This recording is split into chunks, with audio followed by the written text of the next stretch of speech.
telefon alma bir telefonumuz varmış. Alo. Alo, iyi günler. İyi günler, buyurun. Ben astım kol hastasıyım. Alo. Geçmiş olsun efendim. Hocam bana bir dönecekti, telefonum aldı. Hiç cevabını almadı. Daha önce bağlanmış mıydık? Bunu ne kullanmak istiyoruz? Evet. İki sefer bağlandı. Bronşit, astım ve koaha karşı 2 tane fortemiz var. Nedir? Kekik forte, ıtır forte. Kekik forte. Itır forte, kekik forte. Evet. Zaten hocamızın telefon numaraları alt bantta geçiyor. Siz rahatsızlığınızı söylediğiniz anda zaten arkadaşlar orada size yardımcı oluyor değil mi hocam? Tabii. Evet. Şimdi ben yoğun olduğum için unutabilirim. Evet. Ben 15-16 saat, bazen 17-18 saat çalışıyorum. Evet hocam. Unutabilirim. Telefon edin bize hemen. Çünkü benim kafamda bir sürü problem var. Yani yeni formüller geliştiriyorum. Bu hafta yeni bir ürün daha üretiyoruz. Boş durmuyoruz değil mi? Şimdi ıtır forte, Almanya başta olmak üzere birçok ülkede 50.000 kişi üzerinde denemiş. Sinüzit, faranjit, bronşit, kuru öksürük. Dünyada en etkili bitki Afrika ıtırı. Pelargonium zidioides, Pelargonium reniforme. Güney Afrika. Sadece ıtır değil ama. Bunun birleşiminde 19 çeşit bitki ekstraktı var. Kekik de yine aynı şekilde çok özel bir... Evet. Evet hocam, tekrar bir telefonumuz varmış. Alo. Alo. Buyurun efendim. İyi günler. İyi günler, buyurun. İbrahim hocamla görüşeceğim. Buyurun. İyi günler hocam. Hürmetler, buyurun. Hocam ben de 110 kiloyum ben. Duyuyor musunuz? 110 kilo. Evet. Duyuyorum. Horlama var bende. Horlama hocam. Horlama. Problem yok. Horlama. Horlamaya karşıyım. Evet hocam. Zayıflamak için kuş konmaz forte. Kuş konmaz. Zayıflamak Hocam. için. Buyurun. Buyurun. Hocam. Yalnız astım, bronşit de var bunun yanı sıra. Bu astım hastasıyım ben de. O zaman ıtır kekik de gerekir. Zayıflamak Biraz daha şikayetim horlama.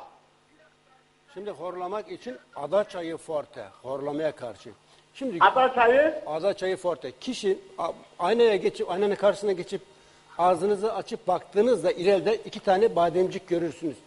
Evet. Bu 2 bademciğin haricinde gözükmeyen boğazın arkasında 2 bademcik daha var. Bunlar da iltihaplanma, hafif şişme olduğu zaman nefes alıp vermekte problem çıkar. Ada çayı forte kullandığınız zaman yavaş yavaş bu problem. Şu da ada çayı. Ada çayı Forte. Ada çayı. Ada çayı. Tek bununla çözebiliyor mu hocam? Efendim? Tek bir ilacına çözebiliyor mu? Tek bir ilaçta çözebiliyor muyuz? Yani tek Evet, ürün doğrudur. kullanıp da. Şimdi zayıflamak için kuş konmaz forte, Evet. nefes alamama gibi rahatsızlar içinse ada çayı forte. Tek bir ürün. Hocam ben gece kameraya çekmişler beni gece. Evet. Kameraya çekmişler. Neredeyse ölüp geliyormuşum, buğalıyormuşum. Bakın şimdi bağırsaklarda mantar varsa şişkinlik, hazımsızlık, kabızlık, gaz oluşuyor Yok, mu? kabızlık yok. Gaz oluşuyor mu bağırsakta? Gaz. Yokmuş hocam. Gaz var mı? Şişkinlik var mı?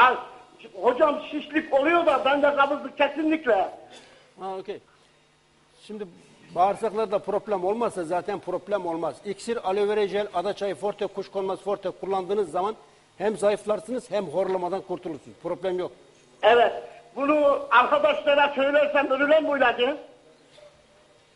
Tamam, telefon numarasını bir zahmet orada yazıyor. Bantta bakarsanız. Evet, telefonunuzu kapatmayın. Rejiden arkadaşlar da zaten yardımcı olacak Dursun Bey.